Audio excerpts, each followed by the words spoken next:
મિત્રો વિકાસ એક આગળ પરના આંકડા નથી, તે છે દરેક પરિવારની થાળીનું ભોજન, દરેક યુવાનની નોકરી, દરેક બાળકનું શિક્ષણ અને દરેક દર્દીની યોગ્ય સારવાર. જો એ પૂરું થશે તો એજન્ડા નહીં, ક્રાંતિ કહેવાશે.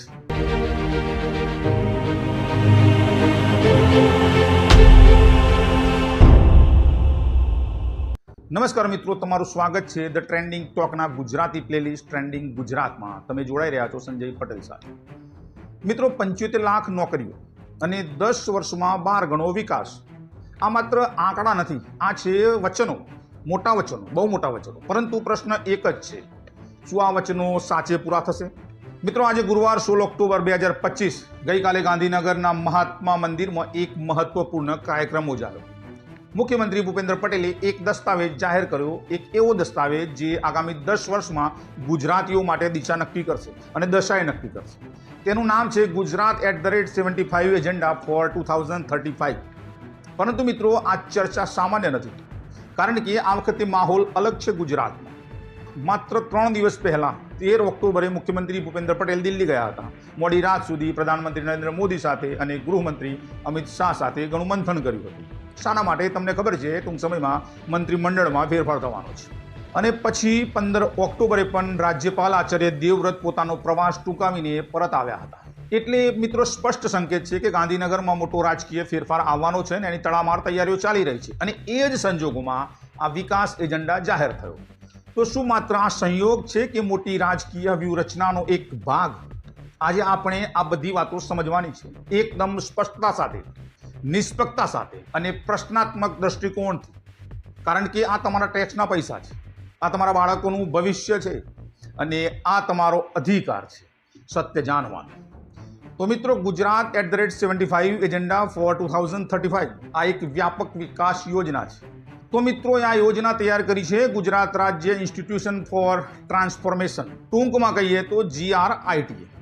હવે સરકારનું વિઝન છે સમૃદ્ધ રાજ્ય, સમર્થ નાગરિક. સુંદર શબ્દો છે, આકર્ષક નારો પણ છે, પરંતુ હકીકત શું છે? આ વિઝન પાછળ 2 મુખ્ય લક્ષ્યાંકો રાખ્યા સરકારે. દરેક પરિવારને સારી કમાણી મળે, દરેક નાગરિકને સારું જીવન મળે. અને મિત્રો, આ બધું સાંભળવામાં સરસ લાગે છે, પરંતુ અમલીકરણ કેટલી હદ સુધી શક્ય છે? જમીન પર આ બધાનું અવતરણ કેટલી હદ સુધી શક્ય છે? સરકારે આ યોજનાને પ્રધાનમંત્રી નરેન્દ્ર મોદીના વિકસિત ભારત 2047 સાથે પણ જોડ્યું છે. અર્થાત એવું પણ કહી શકાય કે 2035 એ એક પગથિયું છે 2047 તરફનું. પણ 10 વર્ષ એટલે લાંબો સમય, અને રાજકારણમાં 10 વર્ષ એટલે 2-3 ચૂંટણી વચ્ચેનો સમયગાળો. તો પ્રશ્ન એ છે કે આ દરમિયાન જવાબદારી કોણ લેશે? હવે જોઈએ કે આ એજન્ડામાં છે શું. સરકાર કહે છે કે 2035 સુધીમાં 7500 શાળાઓમાં કૃત્રિમ બુદ્ધિમત્તા યાની AI આધારિત શિક્ષણ શરૂ થશે. સાંભળવામાં પ્રભાવશાળી લાગે છે. AI શિક્ષણ, આધુનિક ટેકનોલોજી, ડિજિટલ ભવિષ્ય. પરંતુ હકીકત એ છે મિત્રો, ગુજરાતમાં આશરે 50,000 શાળાઓ છે અને 7,500 એટલે માત્ર 15%. તો બાકીની 85% શાળાઓનું શું? અને આજે પણ ગુજરાતની ઘણી શાળાઓમાં શિક્ષકોની અછત છે, શૌચાલયો ખરાબ હાલતમાં છે, પીવાનું શુદ્ધ પાણી સુદ્ધા મળતું નથી અને છત ટપકે છે. તો મિત્રો, આ પહેલા AI કે પહેલા મૂળભૂત સમસ્યાઓ. હવે જોઈએ મિત્રો, બીજો દાવો શું છે આ એજન્ડા 2035માં. તો બીજો દાવો એવો છે કે 75 એડવાન્સ સ્કિલ ઇન્સ્ટિટ્યૂટ અને તેમાંથી સર્જાશે 75 લાખ નવી નોકરીઓ. પરંતુ મિત્રો, પ્રશ્નો અનેક છે. કયા ક્ષેત્રમાં? પગાર કેટલો હશે? કાયમી કે કરાર આધારિત કોન્ટ્રાક્ટ ઉપર નોકરી? જવાબ ક્યાંય નથી લખ્યો. યાદ રાખો મિત્રો, 2014માં પણ સ્કિલ ઇન્ડિયા આવ્યું હતું. વચન હતું કરોડો યુવાનોને કુશળ બનાવીશું, સ્કિલ્ડ બનાવીશું. આજે 2025 છે અને યુવા બેરોજગારી હજી પણ એક મોટી સમસ્યા ગુજરાતમાં છે. તો આ વખતે શું અલગ હશે? હવે આવીએ આરોગ્ય પર ત્રીજો દાવો. સરકાર કહે છે દરેક પરિવારને આરોગ્ય વીમો પૂરો પાડવામાં આવશે. સારી વાત છે, સાંભળીને આનંદ થાય, પરંતુ હકીકત અલગ છે. આયુષ્યમાન ભારત પહેલેથી છે જ, પણ કેટલા લોકો સુધી એ પહોંચી?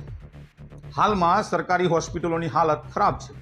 લાંબી લાઈનો, બેડની અછત, ડોક્ટરોની અછત. એક દ્રશ્ય જોઈએ તો ડોક્ટર બેઠા હોય અને સેંકડો લોકો આગળ બેઠા હોય. બીજો દાવો છે સંપૂર્ણ ડિજિટલ આરોગ્ય નેટવર્ક. પરંતુ ગ્રામ્ય વિસ્તારમાં ઇન્ટરનેટ નબળું છે, સ્માર્ટફોન દરેકની પાસે નથી અને વયસ્કો માટે ટેકનોલોજી વાપરવી ઘણી જ મુશ્કેલ છે. તો મિત્રો, આ ડિજિટલ સપનું હકીકતમાં કેવી રીતે સાકાર થશે? હવે મિત્રો, આવીએ સ્વચ્છ ઉર્જા તરફ. સરકાર કહે છે કે 10 વર્ષમાં ગુજરાતના 75% ઉદ્યોગો સ્વચ્છ ઉર્જા પર ચાલશે. સાંભળીને અદ્ભુત લાગે, પરંતુ હકીકત એ છે કે સ્વચ્છ ઉર્જા અત્યંત ખર્ચાળ છે મિત્રો. એક સોલાર પ્લાન્ટ લગાવવામાં કરોડો રૂપિયા જાય છે. નાના ઉદ્યોગો એ ખર્ચ ઉઠાવી શકે? સરકાર સબસિડી આપશે એમને? અને કદાચ આપશે તો કેટલો સમય, કેટલા રૂપિયાની, અને પૈસા ક્યાંથી આવશે? મિત્રો, સરકાર કહે છે કે 75 ગીગાવોટ પવન ઉર્જા ક્ષમતા. આ માટે હજારો પવનચક્કીઓ, વિશાળ જમીન અને મોટું રોકાણ જોઈએ. પણ સૂર્ય હંમેશા ચમકે નહીં, પવન હંમેશા ફૂંકાય નહીં. તો એ માટે બેટરી સ્ટોરેજ જરૂરી છે, જે વધારે મોંઘું પડે છે. અને હવે આવીએ 7500 ઇલેક્ટ્રિક બસો. આ પણ એક મોટો દાવો છે. એ બહુ જ ખર્ચાળ હોય છે. તેનો કુલ ખર્ચ ઘણો ઊંચો હોય છે. તો આટલા બધા પૈસા આવશે ક્યાંથી? એ પણ એક પ્રશ્નનો સવાલ છે. હવે મિત્રો વાત કરીએ રોકાણની. આ વિકાસ એજન્ડામાં એક રોકાણની પણ વાત છે. એમાં એવું છે કે 7.5 લાખ કરોડનું રોકાણ, 10 વર્ષનું કુલ બજેટ આશરે 25 લાખ કરોડ થાય. તો 7.5 લાખ કરોડ એટલે કે 30%. પ્રશ્ન એ છે કે આ પૈસા આવશે ક્યાંથી?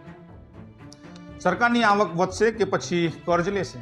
હાલમાં ગુજરાતનું કર્જ 3 લાખ કરોડથી વધુ છે અને દર વર્ષે હજારો કરોડ ફક્ત વ્યાજમાં જાય છે. તો શું આ નવા કર્જો ભવિષ્યની પેઢી પર બોજ નહીં બને? યાદ રાખો મિત્રો, 2015માં સ્માર્ટ સિટી યાદ છે, 2017માં બુલેટ ટ્રેન, આજે 2025 છે, હજી અધૂરા છે. તો આ વખતનું વચન કેટલું વિશ્વસનીય છે? હવે મિત્રો વાત કરીએ જગતના તાતની, અન્નદાતાની. થોડા દિવસ પહેલા જ બોટાદ ગામમાં ખેડૂતો પર લાઠીચાર્જ થયો. કારણ કડદા પ્રથા. અને હવે આખા ગુજરાતની ઓલ ઓવર વાત કરીએ તો યોગ્ય ભાવની માંગણી, ખાતર મોંઘા છે, સિંચાઈ અપૂરતી છે, કર્જનો બોજ વધે છે દિવસે દિવસે, અને કેટલા ખેડૂતો આત્મહત્યા કરે છે. અને ડ્રોન અને એઆઈની વાત સારી લાગે છે ખેડૂતો માટે, કૃષિ માટે, પરંતુ પહેલા ખેડૂતોના મૂળભૂત નાના પ્રશ્નો ઉકેલો. સરકાર કહે છે કે એગ્રો પ્રોસેસિંગ યુનિટ બનશે, પરંતુ કોણ બનાવશે? સરકાર કે પછી ખાનગી કંપની? જો ખાનગી કંપની તો નફો કોને? ખેડૂતોને કે કંપનીને? આમ આદમી પાર્ટી પણ 31 ઓક્ટોબરે ખેડૂતો માટે મહાપંચાયત યોજી રહી છે. એટલે સ્પષ્ટ છે ખેડૂતોમાં નારાજગી છે ગુજરાત પ્રદેશમાં, આખાય પ્રદેશમાં. અને હવે મિત્રો વાત કરીએ અંતિમ પ્રશ્ન. આ એજન્ડા ખરેખર વિકાસનો માર્ગ છે કે પછી રાજકીય વ્યૂહરચના, કે પછી આગળની ચૂંટણીની તૈયારી? તો મિત્રો, હકીકત એ છે કે આ એજન્ડામાં સરસ વિચારો છે, લાંબા ગાળાનું આયોજન પણ છે, શિક્ષણ અને આરોગ્યમાં સુધારાની દિશા પણ છે, સ્વચ્છ ઉર્જા અને ટેકનોલોજીની વિઝન બી છે. પરંતુ મિત્રો, પડકારો પણ છે. અતિશય મહત્વાકાંક્ષા, અસ્પષ્ટ નાણાકીય સ્ત્રોત અને હાલની સમસ્યાઓ જે હજી ઉકેલાઈ નથી, એ ચાહે આરોગ્ય ક્ષેત્રે હોય કે ખેડૂતોની હોય. તો મિત્રો, આ દસ્તાવેજમાં સપના છે, પણ સપનામાંથી હકીકત સુધીનો માર્ગ ઘણો લાંબો છે. અને મિત્રો, એ માર્ગ તેટલો જ વાસ્તવિક બનશે જેટલો પારદર્શિતા, જવાબદારી અને ઈચ્છાશક્તિ સરકાર બતાવે. કારણ કે મિત્રો, વિકાસ એક કાગળ પરના આંકડા નથી. તે છે દરેક પરિવારની થાળીનું ભોજન, દરેક યુવાનની નોકરી, દરેક બાળકનું શિક્ષણ અને દરેક દર્દીની યોગ્ય સારવાર. જો એ પૂરું થશે તો એજન્ડા નહીં, ક્રાંતિ કહેવાશે. અને આ ક્રાંતિ દરેક ગુજરાતી ચાહે છે, પણ એનું જમીન પર અવતરણ ક્યારે અને કેટલી હદે થશે એ જોવાનું રહે. તો મિત્રો, આ એક મારો નાનકડો પ્રયાસ હતો વિકાસ એજન્ડા 2035 પર એનાલિસિસનો. તમને કેવું લાગ્યું જરા જણાવજો કોમેન્ટ કરીને. અને હા, વિડીયો ગમ્યો હોય તો લાઈક કરજો, શેર કરજો, અને ચેનલને સબસ્ક્રાઇબ હજુ સુધી ના કરી હોય તો ચેનલને સબસ્ક્રાઇબ કરી લેજો. મળીએ મિત્રો આગલા ટોપિક સાથે, નવા મુદ્દા સાથે, નવી વાતો સાથે. ત્યાં સુધી તમે સેફ રહો, સલામત રહો. જય હિન્દ, જય ભારત, જય ગરવી ગુજરાત.